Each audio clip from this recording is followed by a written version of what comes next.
Hey yo, welcome to the Best Day Ever podcast. It's your boy, the one and only Mr. Trusav. Another exciting week here on the podcast. It has been unseasonably hot here in the Bay Area. By unseasonably hot, I mean it's been 87, 88 maybe. So people are losing their minds because it's so hot outside. And I was like, guys, I moved here from Bakersfield, California, and before that, Sacramento. I don't want to hear anything about how hot it is. If it's not 95 degrees at 10 o'clock in the morning, I don't want to hear it.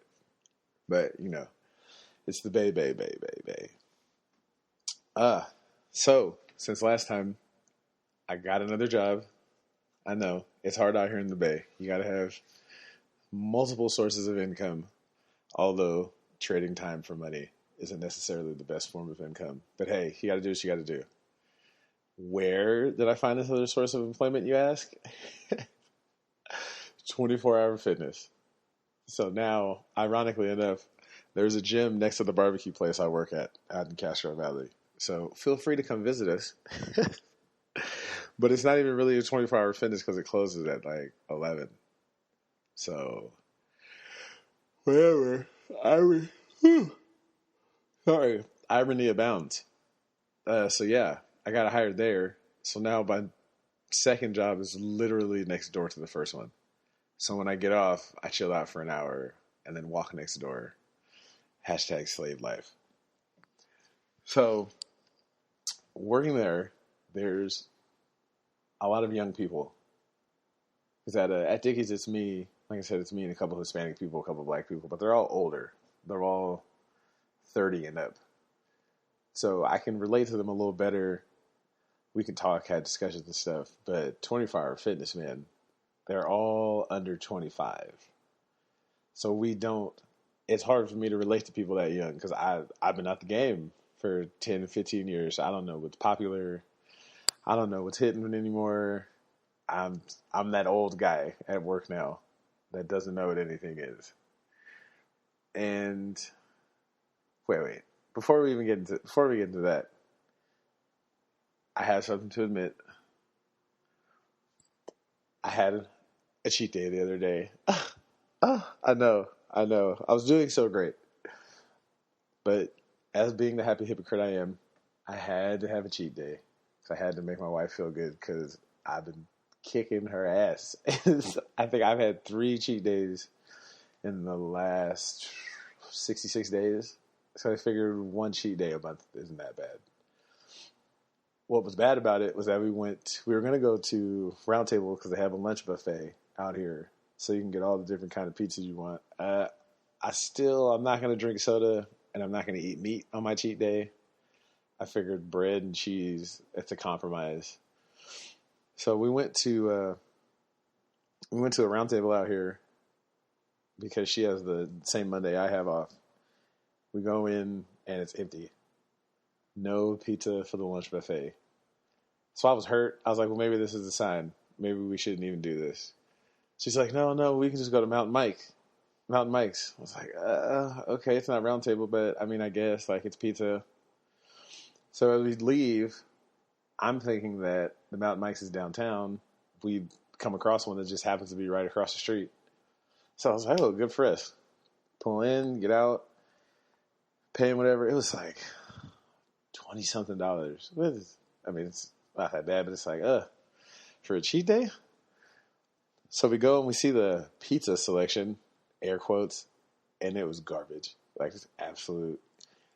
Even the vegetarian options, like, they were cool, but I mean, Mountain Mike's is nowhere close to Round Table. We all know that. So we sit down for our subpar cheat day, and I have maybe 3 or 4 slices of pizza. And I was just like, yeah, I'm good. I'll pass. Like, this was a waste of a cheat day. We could have done something better than this. She had a couple. Had some breadsticks, a little, I don't know, some kind of dessert pizza or something. Like I said, I'm not really rocking with sugar, so I didn't partake in that one. But what I did do was after we left, I went to Church's Chicken. I've been to Church's Chicken one time in my life, and that was maybe in high school, and that was on accident because I thought it was KFC. And they have jalapeno poppers. So I doubled down on the cheat day and got some jalapeno poppers and some French fries. And I felt like trash for the rest of the day and the next day when I woke up. But I mean, it's a cheat day. I was more than happy to wash it down with some fruits and vegetables later, and I felt a little bit better. But this once a month cheat day thing, that's not really hitting. well, well, in 30 days I'll tell you about it. Now, back to 24-hour fitness. So, again, these kids are all young, so they don't really have what we call the work ethic or anything like that. They all come in late. They all complain. They all want to take their breaks. I'm sorry. I don't know what is wrong with me. It's my Sunday. I'm chilling. I want to go to sleep. But they don't want to work. They all want to raise after they've been there 2 or 3 days. And it's unbelievable. Like, it's back in my day, people worked for 2 years before they asked for a raise, and they never called out. They didn't get sick, and it's like, So I've been there for about a week. This is the first week of doing both jobs, and I've come to one conclusion. You should be able to slap the shit out of your coworkers. Like, I mean, it's got to be open hand, like, no punching or nothing like that, but, like, you should get at least one free one every now and then. Like, you should just be able to slap the dog shit out of your coworkers. I mean, these are the people that you spend most of your time with. Like, right now, I spend more time with my coworkers than I do my wife. And they get the fuck on my nerves. Like, absolutely. Like, just, it makes me sick to my stomach. But I'm too old to be slapping little kids. That's not right. But it made me think back to some of the other jobs I've had for however short a period of time. And it made me start to think about just bad coworkers in general. And there's more than a few that I could think of. I used to work at Taco Bell. That was my very first job. Way, way, way, way, way back in the day. It was down the street from my house. And did I have a car? I didn't have a car back then. So I was walking to work, or they wouldn't let me use the car, whatever the case may be. I got hired. I was 18, 19, something like that. This was in the early Savage days. What was I? I couldn't be on the cash register, so I was back there making tacos and stuff. So, little trade secret from Taco Bell. Taco Bell is space food. 100%. Like, there's no cooking involved. There's no nothing. Everything gets boiled. Everything is in a bag. So the beef, the chicken, the steak, it's all in a bag, and you boil it. And it's like dried. So like when I say space food, I mean literally space food. Like it comes dry in a plastic bag. You drop the plastic bag into this boiling water, and 10 minutes later, it's meat. That's why whenever you get Taco Bell and you take it home and you try to heat it up in the microwave, it just doesn't work again. Also, this is why when you walk into a Taco Bell, it doesn't matter if it's summer or winter, it's always hot and humid. It's like, why is it so hot in here? There's no grills or anything. That's why. Industry secret. Don't tell anybody I told you. Anyway, first job, I get hired. I'm excited. I got my little Taco Bell shirt and my hat and all that. Even though the hat doesn't fit, I still rocked it. At the time, I still had relatively good work skills. I was on time. I was prompt.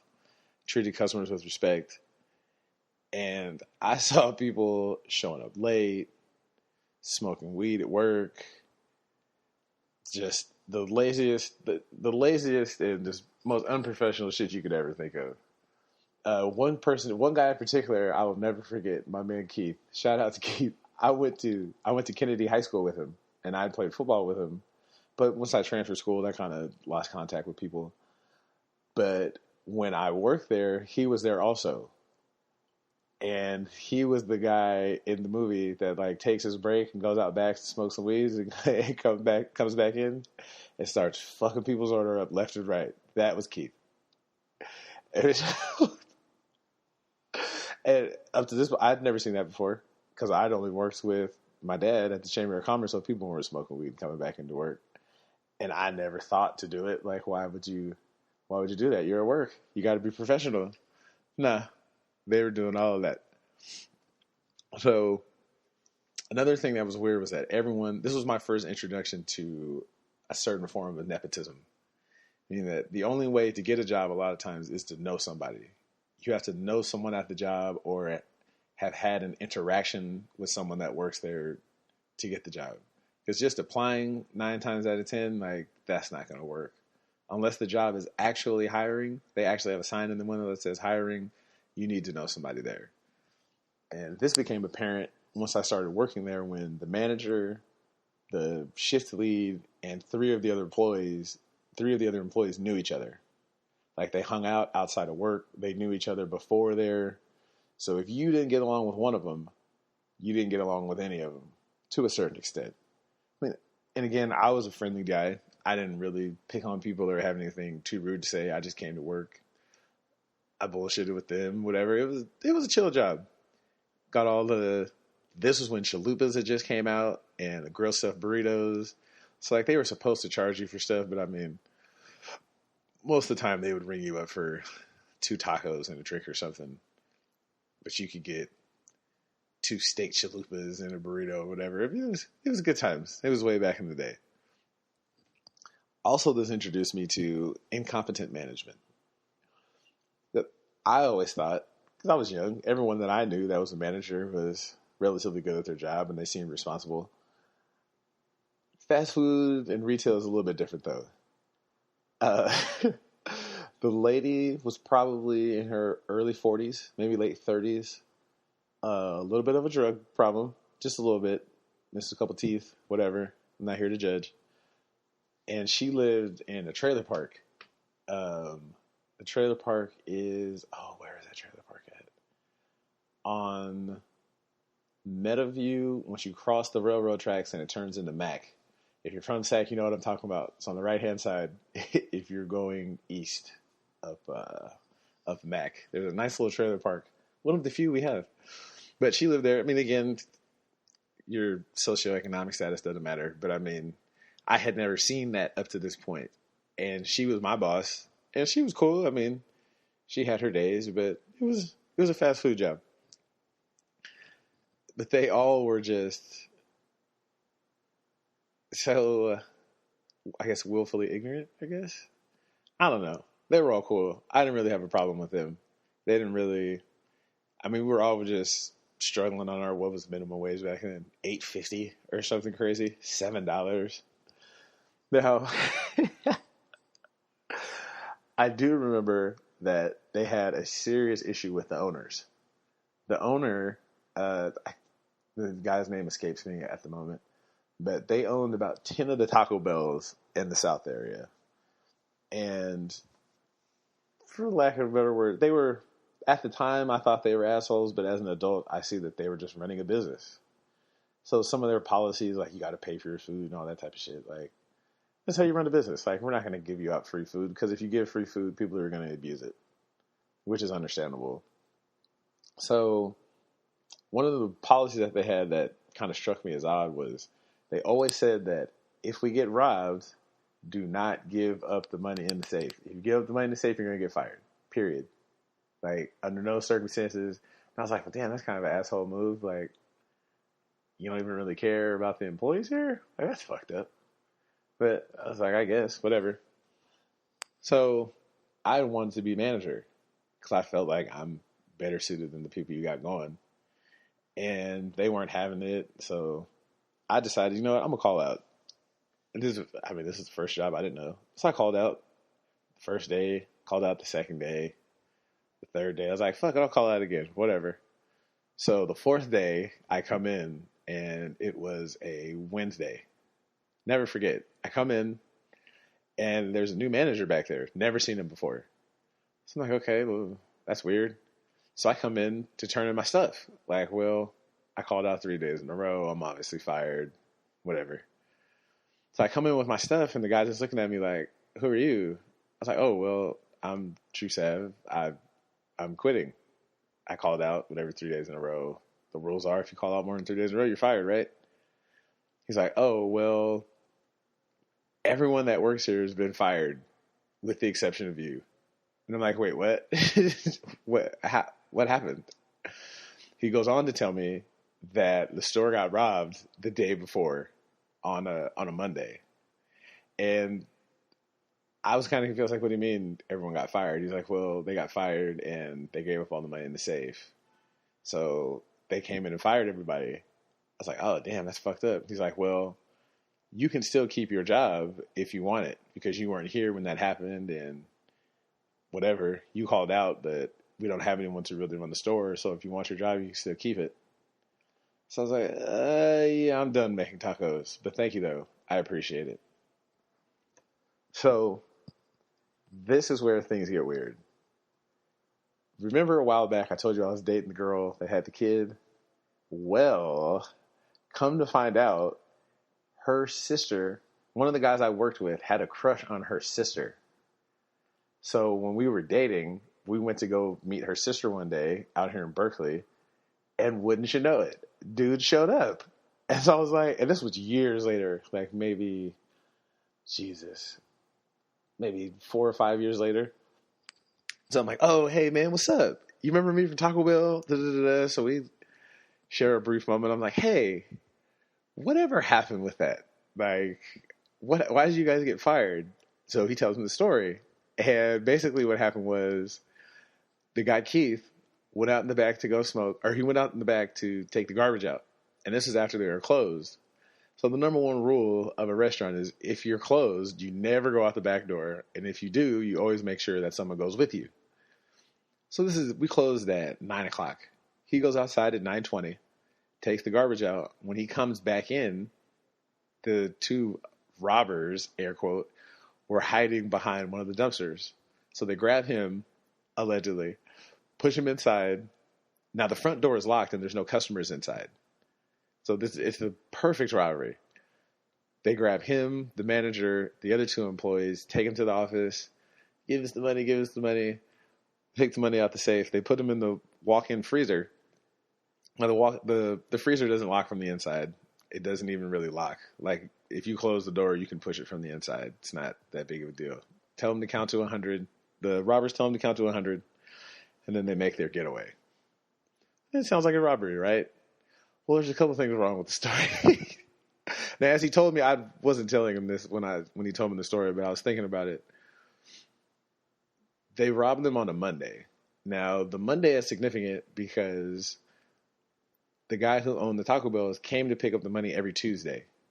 So Friday, Saturday, Sunday, and Monday are usually the busiest days. So if you come Monday night, you're going to get the money from the whole weekend. Could have been happenstance, maybe not. Also, why this particular Taco Bell and why that particular time of night? Because the neighborhood, it's a nice neighborhood. It was in Greenhaven. So the chances that they would just, by happenstance, come to this one, and it was the night that all of the people working knew each other. So that was a little weird. Plus, no one got assaulted. Like, they didn't hit anybody. They just kind of yelled, and you automatically gave up the safe. Smells like an inside job to me. But hey, whatever. Times are hard. I feel it. Sticking to the man. Whatever y'all got to do. So that was Taco Bell. So that wasn't really bad coworkers. It was just lazy coworkers. After that, I worked at a Round Table for a couple months. This was fun. Round Table was interesting. This was my first got to be there at 6 o'clock in the morning job. At the time, I wasn't really a morning person, but whatever. Now, in this situation, I was the person working with my friends because a lot of the savages work there. So how I felt at Taco Bell was now the exact opposite because I knew people at nighttime. I knew people during the daytime. I knew the delivery drivers. So it was the shit. We were kicking it. And it's Round Table. So we're making pizzas for ourselves, all this type of stuff. We're big kicking it. Now, if you've worked at Round Table, you know the person who comes in the morning makes the dough. So the person who makes the dough, you got a big responsibility because you're making dough for people later in the night, later in the day. So it was a struggle because I was not a morning person back then for damn sure. Now, as far as my coworkers, I mean, the ones I knew were cool, but the other ones were, I mean, they're nerds or weirdos or whatever the case. But I mean, again, they were big kicking it because Round Table has booze. So they were getting drunk at work. Like they were literally like, there would be days where we wouldn't have, well, we would always have alcohol sales, but it would be like, how did a whole keg disappear when we only sold a couple of pitchers? Especially at nighttime because the managers were big kicking it. So what they would do is people would fill up the Round Table cups with beer and then just dip off with them. Go outside, drink your little beer, smoke some weed. It was Round Table was lit. I'm not gonna lie. That was probably one of my favorite jobs. I mean, there was no accountability for anything. We were just living our best lives. Now, one of the things that I didn't like about this job was it was my first female manager. I'm not saying that because I had a problem with having a female manager. Whatever, do your thing. The weird part was this was the first time I'd ever seen a woman sexually harass somebody. And not me. Apparently I wasn't cute enough to be sexually harassed. So I guess I'm kind of salty about that. But she did elicit sexual favors from other employees for more hours, for money. And she was married. Like, she had a whole husband and a child. And there was other savages who will not be mentioned, who she was offering sexual favors to for raises in pay, just cash, all types of stuff. It was wild. I know, right? Because usually you always hear about, oh, it's the dirty guy. The guy was doing this and that. No, it was her. She was wild. I'll never forget. Cause I remember thinking like, wow, that's bold. Like, you just gonna offer up your cookies, huh? To an 18-year-old? Because she was probably 25, 26. So, I mean, that was definitely out of the ordinary for me. I'd never seen nothing like that. But I mean, again, this was my introduction to fast food, so I didn't know that this type of situation was really going on. But hey, God bless her. I hope her and her husband are living their best life right now.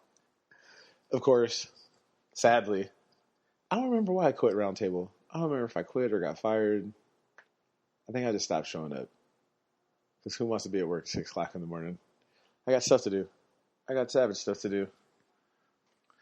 So after a brief spell of unemployment, I got my first security job at Burlington Coat Factory.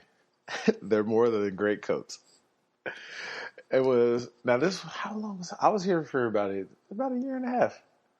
Up to that point, well, besides working for my dad, that was probably the longest place I had ever worked. And then it was security. So security was different because back then I was still in football shape. So I was still looking slim and sexy and all that. And it was on Florin. Yeah, it was on Florin right before 65th. So if you're not from Sacramento, it's a really nice part of town. Not really. And they had just built it.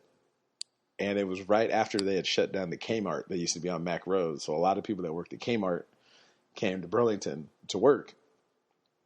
So I was at the George Sims Community Center. And I had seen a advertisement or a help wanted. Burlington's hiring security, floor manager, stuff like that. So I went in, applied, and as I walked in, the manager was right there. Adam, never forget. And I told him, I was like, yeah, I want to apply. I've done security before. So the dress code was just slacks, nice shoes, button-up shirt. Now at the time is when I had the blonde fro. But most of the time it was braided, whatever. This will be important later on in the story. So I get hired. Now Round Table and Taco Bell, those were okay. They weren't too messy because I knew most of the people there. We were all relatively young. This retail was different because most of the people that came from Kmart, and the people that applied lived in the area, mostly being South Sac. Now, Taco Bell was in Greenhaven, Round Table was in Elk Grove. So those are different kind of neighborhoods. South Sac was a whole different animal, completely different. It's not a good thing or a bad thing. It was different. It was a little hood. It was fun though. So with this was the first time I saw employees argue with customers. There was always an argument at the register. I don't know who you talking to. Whoop whoop whoop. Or with the guys, it was an argument in the department about somebody got them fucked up and this and this. They're gonna steal on somebody. So it was different. Now, me being security, I didn't really have to deal with the same sort of thing. I just had to deal with people taking tags off the clothes or walking through the sensors. But a lot of times people didn't try me because I was a big black dude. So the other people who worked there was I say older, she was probably mid-30s, black lady, really sweet lady. But if you were going to try to steal something and you had the choice between me being there or her being there, I mean, I would pick her. The other guy was another middle-aged Hispanic guy, probably 30s, but not physically imposing. Another cool dude, nice guy to work with, never had a problem with. But if I had my choice of the three of us, I would pick the day to steal when they were there. Now, not only were the employees, well, the customers were fun to deal with, but the employees, because when you're in that kind of neighborhood, you get people who live around there. So I would get employees who, because I was security. So when you left, you had to open your bag. Now, I didn't want to look through your bag. I don't want to accuse you of stealing. Like, I'm just here for this easy ass paycheck. Because at the time, I think they were paying like $9, $10, whatever. It was like $2 above minimum wage. So I was like, man, look, I'm just here to get this little easy money. I don't give a fuck if you are stealing. Just quickly open your bag and just get the fuck out of my face. Just do it moving. I don't really care. So there's always someone who wanted to argue about that. They always wanted to complain about, oh, why do I have to do this? And it's like, bro, you wanted to work here, my guy. I didn't force you to come work here. Like, you're wildin'. One particular episode, I remember me and my boss had got into it. Because I came to work and I didn't have anyone to braid my hair that day. So since I didn't have anyone to braid my hair that day, I just came in with the fro. And it was wild as fuck. Like, it was combed. But I mean, like the way a lot of basketball players and professional athletes wear their hair now, like the unkept look. Well, I was rocking that first in like 2001, 2002. So, I mean, I get it. It probably wasn't professional for the time, but I mean, hey, fuck it, whatever. It was Burlington Coat Factory. So he gets into this long lecture about how I can't come to work like that, and this and this and this. So it just so happened that our regional manager was there. Store manager. No, not even our regional. It was store manager, district manager, regional manager, whatever. So side note, in retail, I know this is going to be a big secret to you guys, but there is a lot of homosexuals that work in retail. I know, it's shocking. It's boggled my mind. So our store manager was gay. It was a gay guy named Darren. But he had a daughter who was like 16. So that kind of threw me off. Because up to that point, I had never really I'd met some people that were gay, but I had never really interacted with them on a day-to-day basis. Darren was cool as a motherfucker. But he had a daughter. Darren was dating our district manager, John. So that was weird. It wasn't weird, excuse me. It wasn't weird. To me, it was unusual because I'd never met anyone who was gay, let alone had them be my boss. Then they're dating the district manager. So that was different. So, store manager, district manager, and I feel like there was someone above them.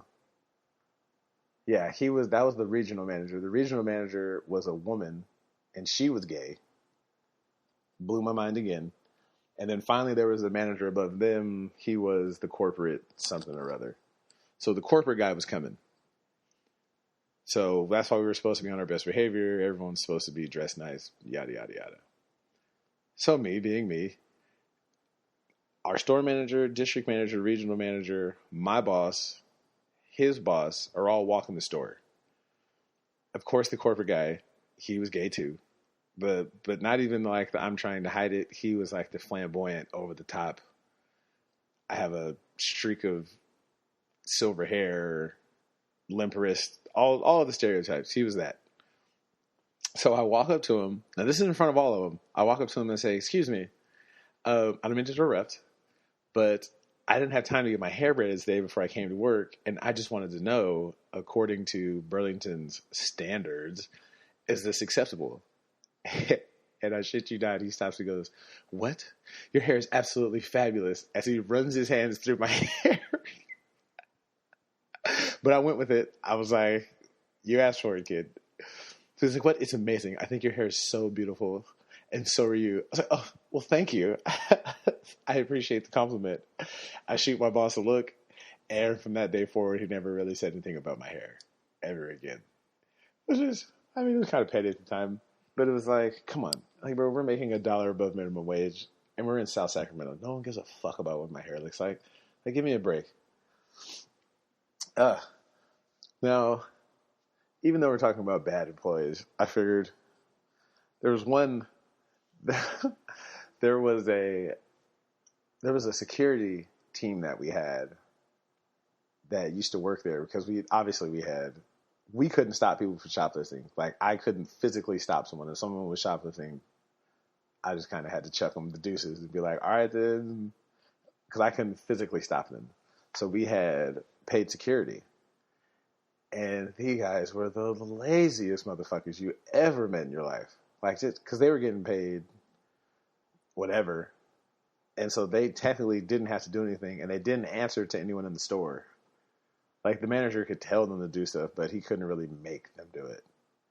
One guy I'll never forget was a white guy. He used to ride a motorcycle. He reminded me of the comedian Gary Owen.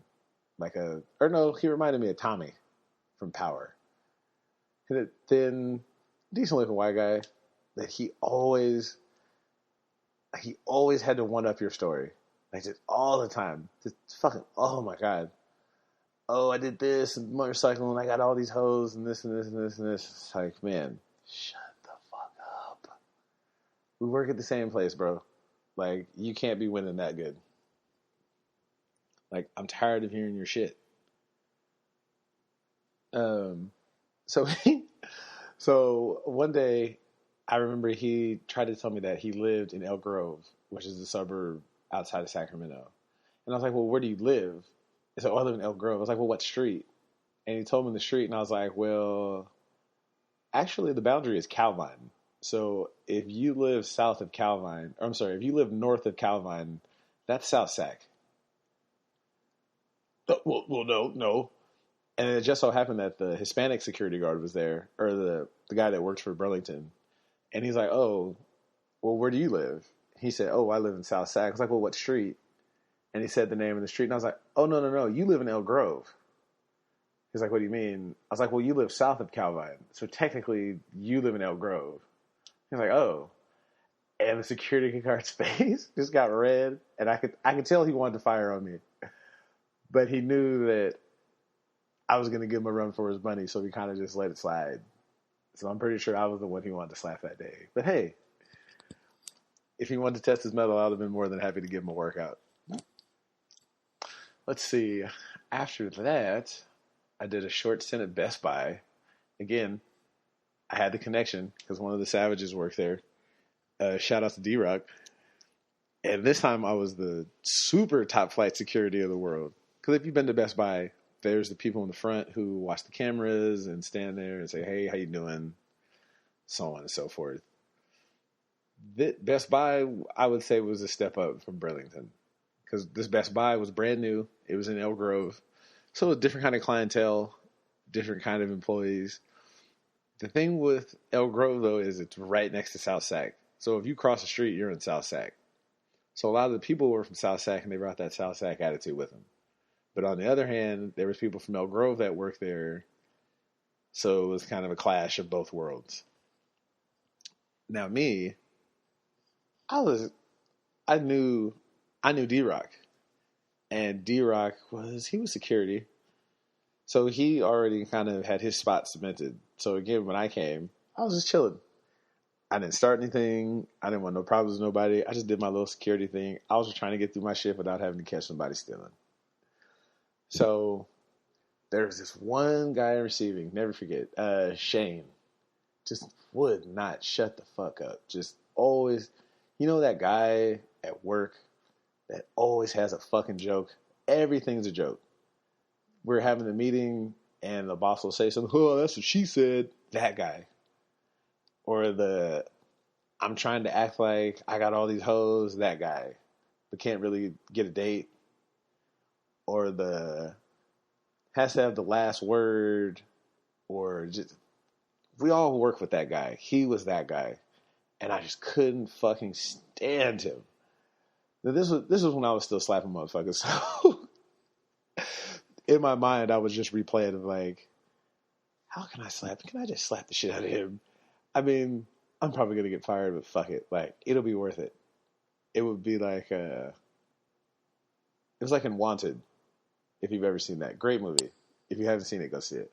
Where he slaps dude with the fucking keyboard. As a matter of fact, was it Chris Pratt? Wow, rewind moment. Was it? I feel like it was. Yeah, dude slaps fucking Chris Pratt with the keyboard, I think, and Wanted. Damn, 6 degrees of separation. So, I'm working there, and how are you, Boogie? Oh, so then the problem here wasn't that employees were rude or anything like that. They were all bougie as fuck. Like, they all thought that they were better than. Like, oh, because at the time, Best Buy was new. It was kind of a new thing. We had just got the Magnolia thing. This was way before cell phones. This was when people were still selling video cameras. And SIM cards were $300 and stuff like that. They still had PlayStation 2s when I worked there. So my problem became, I would try to talk to people like, hey, what's up? What do you guys do? This and this. Oh, I'm only here because I'm going to school. And it's like, man, you go to the fucking city college like the rest of us. Shut the fuck up. Like, how are you bougie and you're making $1 above minimum wage? Get the fuck out of here. Now, again, there's nothing wrong with having the job. There's nothing wrong with having a minimum wage job. But the way you carry yourself is what I have a problem with. There's no thinking that you're better than somebody and we work at the same place. Like, get the fuck out of here. Then we had Scott. Scott was top flight security of the world. He was hiding behind shelves to catch people stealing. He wanted to look in employees' bags after the thing was over. He was Paul Blart before there was Paul Blart, the mall cop. Like, he wanted to be the police so bad. So bad. Like, to the point to where it was like, man, we work at Best Buy. The most someone's going to do is try to steal a CD. Yeah, that's how long ago it was. People are still making CDs. Like, he was that guy. Had the crew cut. Had the sheriff walk that walked forward with his hips. Yeah, we're going to make sure this place is secure. Man, shut the fuck up. Get away from me. It makes me want to slap him right now thinking about it. Like, Jesus Christ. So I finally left there. It wasn't my choice, but I ended up, because at this point my mom had moved to Elk Grove. She had bought a house out there, but we still had the house in Laguna. So my dad stayed at the house in Greenhaven. They weren't divorced or anything. She just bought a second house, and Pops was going to hold down the house in Greenhaven. So I was like, I'll hold it down with you, Pops. Like, I'll stay out here and I'll work and shit. But man, it was fucked up. I ain't gonna lie. The refrigerator was bare living with Pops. And then he said I couldn't smoke, I couldn't drink, I couldn't bring girls over. I was like, bro, this is not the bachelor pad. Like, you got me fucked up right now. That's another story for another day. So I ended up getting a job by the house. I got a job at Sherry's. It's a restaurant. Well, Sherry's had some cool ass food. It was cool, but Sherry's was hood for sure. Now, Sherry's is in Greenhaven, but it's right off of I-5. I-5 is the freeway that goes from, I-5 goes from Oregon all the way down to LA. So it's right off of a major highway, and it's open 24 hours. So a lot of people, if you didn't feel like being harassed at Denny's and going to get shot at Denny's, you would go to Sherry's. Because it was in Greenhaven, it was a nicer area, better food, you get it. So I was working 10 to 6. So 10 p.m. to 6 in the morning. And it was 2 blocks away, so I would walk to work. Now, when I got there, this was the hoodest job I'd ever worked at. Burlington was hood. Like, it was... Yeah, Burlington was pretty ghetto. But this was worse.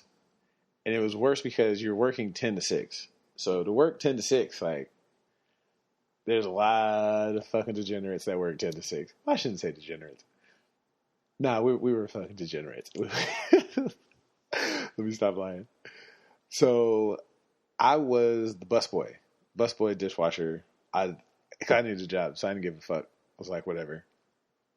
So what I learned is that waiters and waitresses survive off of tips, because basically you can pay them $2.50 an hour to be a waitress. So tips are the most important thing to them.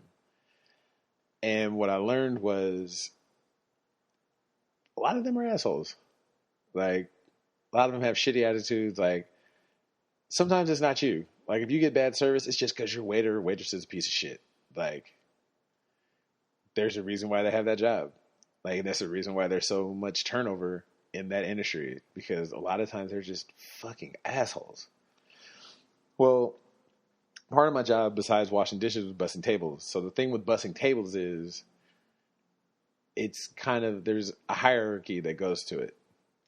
Meaning, if I don't bust your tables, people can't get seated in your section. If people can't get seated in your section, you're not going to get paid. So it's like, and again, at the end of the night, waiters would usually tip us out, and I didn't really want your money, because I had another job that was a little bit more lucrative on the side. It wasn't necessarily legal, but statute of limitations is up, so we'll talk about it another time. But I didn't want their money. Plus, I knew they needed it more than I do. So, but I was still like, in all fairness, like, I'm saying there's 6 or 7 of you. So if all of you kick me $2 or $3, I can go get a hamburger, buy some weed, get a drink, and I'm straight. I don't got to cash my paycheck. But some of these ladies would try to stiff me on the tips. So I'd be like, and I mean, I couldn't really complain to management because they didn't have to do it. It was just a respect kind of thing. Like, you looked out for me, I'll look out for you. So what ended up happening was I hooked up with, there was a couple waitresses who thought I was cute because, I used to have it back in the day. Not so much now, but they would give me, off top, when I came in, they would just shoot me like $5. But as soon as the shift started, they'd be like, oh, here you go. So I would make sure to come check on their tables every 15, 20 minutes. I'd bust their tables, wipe their tables down.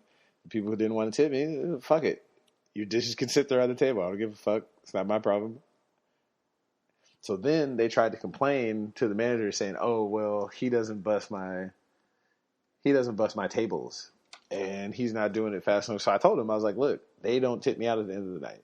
So I'll get to their tables when I get to them. I mean, if they don't have to tip me, then I don't have to bust their tables, right? Like, there's enough tables for customers to come in and be seated, right? Well, I mean, if they don't like it, fuck it. Bust their own tables. So the manager was like, well, you do have a point. So they begrudgingly gave me the little $2 or $3, but I mean, you're still getting last service because you didn't do it because you wanted to. You did it because basically they made you fucking do it. Ugh. So I mean, it was a standoff at best. But then the waitresses were cool. I didn't really mind the waitresses except for the bougie ones.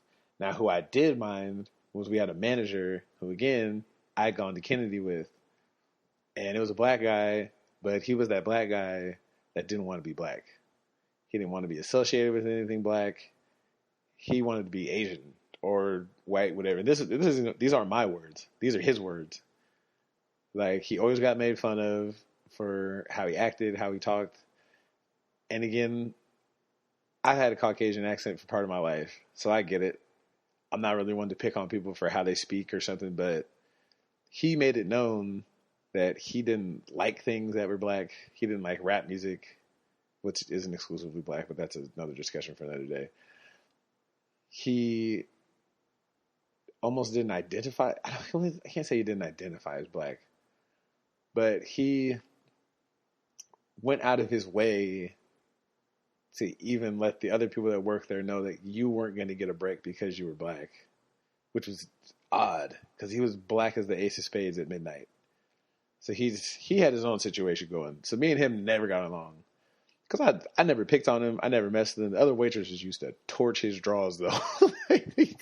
They used to get on him all the time because he would try to hit on him and be like, bro, you say you don't like black people, but you're trying to holler at these black girls that are waitresses. So you seem lost, brother. As a matter of fact, one of the little waitresses liked your boy. I'll remember that for next time. We'll have an episode about some exes. That was fun.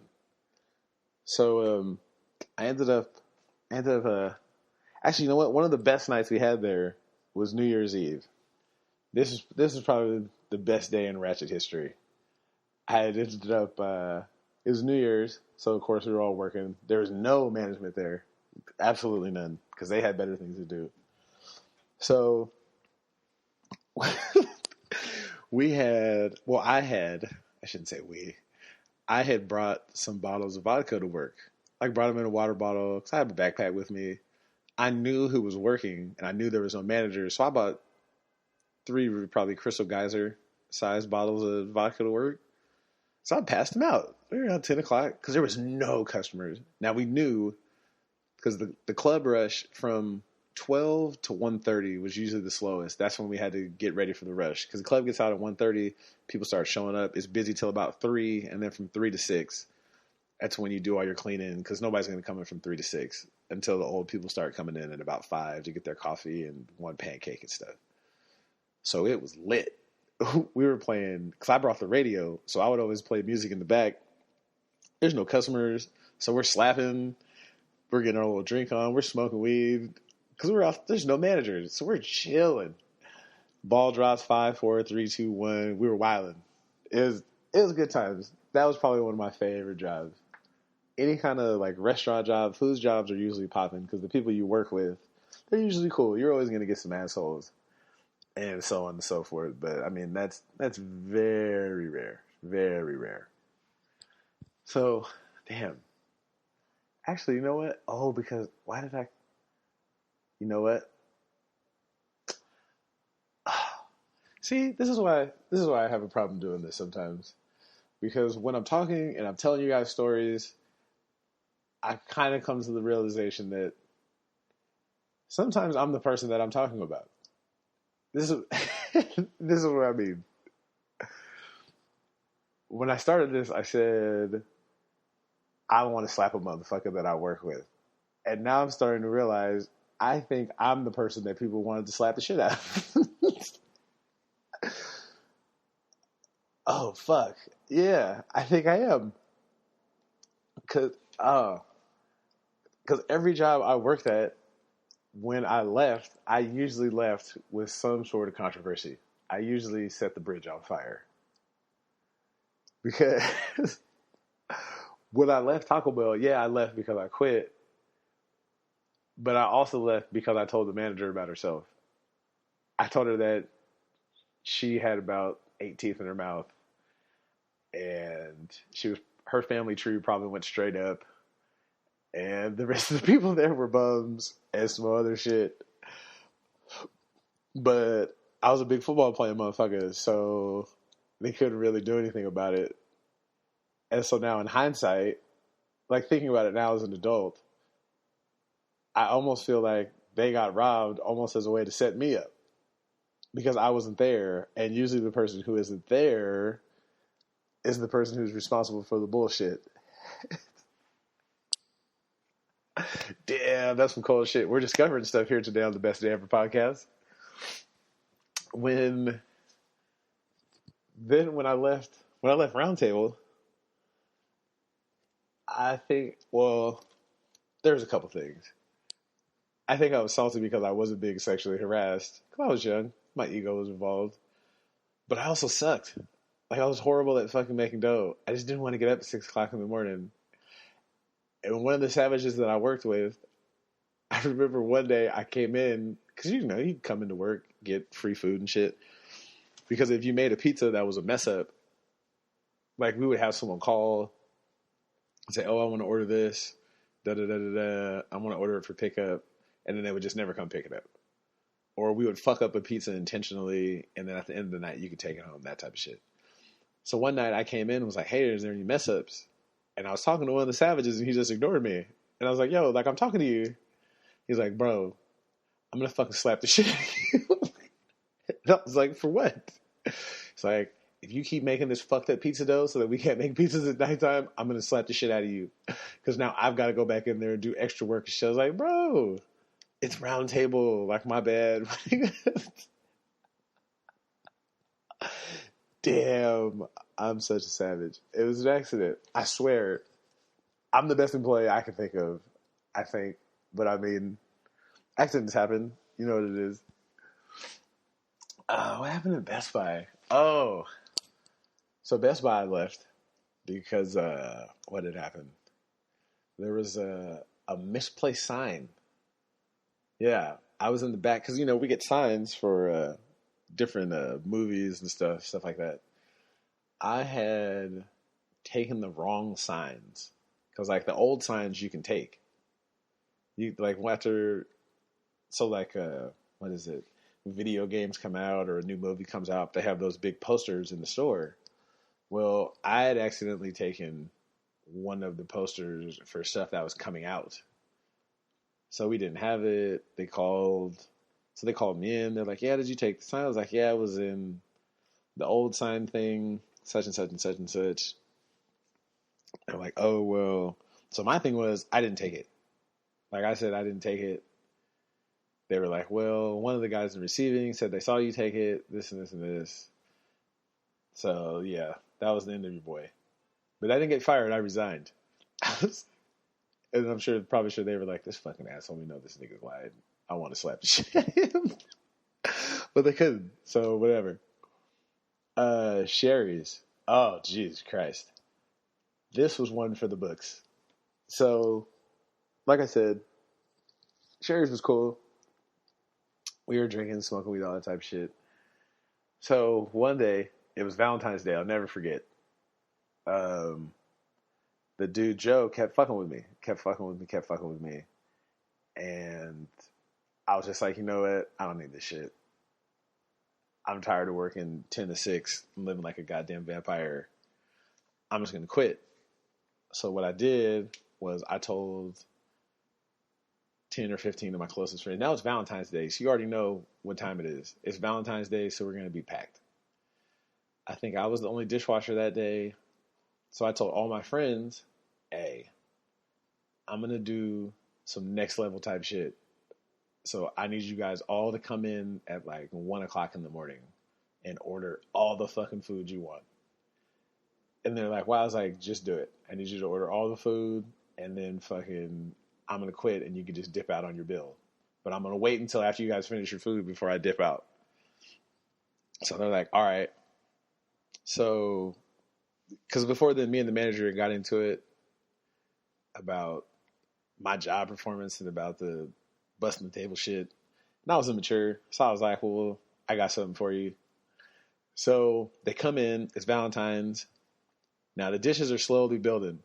Because I'm being strategic about it. I'm not just leaving them out in the open. Because if you leave them out in the open, then everyone will be able to see that the dishes aren't being done and they'll know something's up. So I would hide them in the little trays, like in the dishwasher station. I would hide them underneath so you couldn't see them. I know this is some trifling shit, but I was a kid. I thought it was funny. So 12 o'clock rolls around, 12:30 rolls around, and all my friends start to show up. So they're ordering hamburgers, pancakes, chicken wings, all this type of shit. So they're pumping out food, pumping out food. So it gets to be about that time, about 1 o'clock. Now the rush is coming because the club just got out. There isn't a fucking clean dish in the building. Like, not a spoon, not a plate, not a nothing. So I walk into the front, take off my apron, hand it to the manager, and it is the exact words, because at the time I just saw Scarface, so I was fucking with it. I turn around, look to the lobby, say goodnight to the bad guy. Because you ain't gonna see a bad guy like this for quite some time. And I walk the fuck out.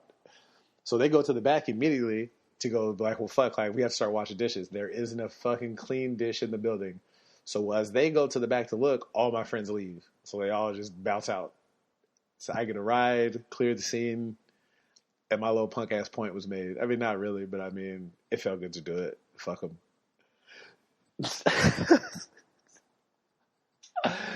Damn. I know. Now, finally, I know you're like, oh, yeah, you talk about this and you talk about that and wishing you'd slap a motherfucker. Well, Burlington, I think this is the only place I ever got fired from. Because I quit. So I used to have a little side business, which we will discuss another day. And I had, I always do COD. COD is cash on delivery. I don't do, let me hold something. I don't do fronts. I don't do any of that. Because there's no telling what could happen. You could lose it. And after you lose it, you're not going to feel like paying, all types of stuff. So there's no need to even really get into that. So against my better judgment, I had fronted this dude, like some DVDs, movies, shit like that. So it was like maybe $100, something like that. So payday comes, I'm like, hey, yo, my man, like, I'm going to need that $100. Like, I'm going to need that. Oh, well, I don't got it. Some bills, woo. I'm like, all right, bro, it's good. Like, I'm not even tripping. Like, whatever. It's $100. Week goes by, next week goes by, we get paid again. I'm like, yeah, my man, like, I need that. Oh, I was like, look, man, I didn't have no excuses for you when you asked me for it. I just gave it to you. So I'm gonna need that. Like, so he looks at me and he kind of smirks. He's like, so if I don't give it to you, what do you... I slapped the shit out of him at work in front of everybody before he could finish his sentence. And so I said, again, my man, I'm going to need... So he had this look like he was going to say something, and before he could say it, I slapped him again. So now he starts getting loud. Oh, motherfucker, I can't... Man, I'm a real... This is a white guy, so he didn't hit me with any N-bombs. Oh, that's some bullshit. This and this and this and this. So I'm not moving.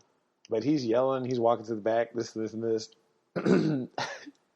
So everybody's like, damn, you just slapped the shit out of him. So we go about the rest of our day. And we go home. Like, we close the store. I go home. We dip out. Nothing happens. I come back in the next day. And they're like, yo, we gotta suspend you for like 2 days, something. Come back on the third day. So I'm a dummy. I come back in the third day and they're like, yo, what happened? And I was like, oh, dude called me an N-bomb, so I slapped the shit out of him. I almost saved myself because I hit him with the dude hit me with the N-bomb, but it was like, you can't slap nobody, this, so we're gonna have to let you go. Well, I was like, well, can I just quit? And they were like, yeah, you can quit, so that way it doesn't show that you got fired, whatever. But, I mean, I damn near got fired. But it was in that moment and it felt good, too. Like, as much as you hate, or as much as people hate their coworkers, like I know we all do, I'm here to tell you, slapping was not the right thing to do. You should never hit anybody. Let me stop fucking lying. Yes, it is. That shit felt so good when I slapped the shit out of him. And then the look on his face when he wanted to say something, I slapped the shit out of him again. That shit feels amazing. If you don't give a fuck about your job, slap the shit out of that person you hate at work. Fuck it. You can always get another job. Who gives a shit? That shit was amazing. And then I came back and fucked his car up a couple days later. Hey, I'm not the moral police. I'm not here to tell you what to do or how to live your life. But hey, if you don't have like some kind of state job or some job where you're making all kinds of zeros behind your check, it's just some minimum wage fucked up job and you're going to quit anyways, fuck it. Slap the dog shit out of them. Just don't record it and make sure you do it where nobody can see you. Otherwise, you're going to be out on your ass like my stupid ass was. Trust me, it was worth it just so I could tell this story about how I slapped the dog shit out of a nigga at work. It was amazing. Okay, let me be serious. Violence is never the answer, folks. Yes, the fuck it is. Don't let me lie to you. All right. So, same time next week, same thing. Questions, comments, concerns, bestdayeverpodcast@gmail.com. Don't forget to follow me at TRUSAV, comedy, Instagram, Facebook, Twitter, all that fun stuff. Spotify, stop hating. Spotify, iTunes, wherever you get your podcasts at, all that good stuff. Quite possibly this week could be the first week of That's Not My Business. And boy, is it going to be messy. A lot of interesting stuff happening. So remember, you can't get yesterday back. You might not get tomorrow. So that makes today the best day ever. Peace.